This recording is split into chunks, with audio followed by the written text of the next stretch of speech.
ఉద్యమానికి అమరావతిలో ఇప్పుడు రమణ బంధువులకి, రమణ పిల్లలకి అంటే రమణ కుమార్తెలకి ల్యాండ్స్ ఉన్నాయి.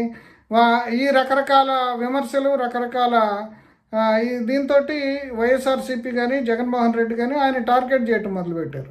ఒక దశలో ఇప్పుడు ఆయన చీఫ్ జస్టిస్గా కూడా కాకుండా ఉండటానికి వీలుగా ఇప్పుడు రాష్ట్ర ప్రభుత్వం నుంచి కొన్ని లేఖలు రాయటం, ఆ రోజు సలహాదారుడిగా అంతకుముందు చీఫ్ జస్టిస్గా ఉన్న ఒక మాజీ ఐఏఎస్ ఆఫీసరు ద్వారా లెటర్లు రాయించడం, ఇవన్నీ కూడా జరిగినాయి. ఇవన్నీ కూడా ఆ రోజుల్లో సంచలనం రేకెత్తించినాయి.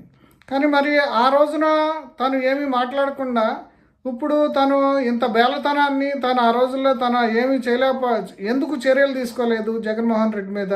ఇప్పుడు తన కుమార్తెలు అంటే ఇప్పుడు ఆ ఉద్యమానికి సంబంధించిన ఆ రాజకీయాల్లో భాగంగా తన ఫ్యామిలీని ఇరికించారు. అయినా సరే ఆయన ఏం చేయలేకపోయాడు. అంతేకాకుండా ఇప్పుడు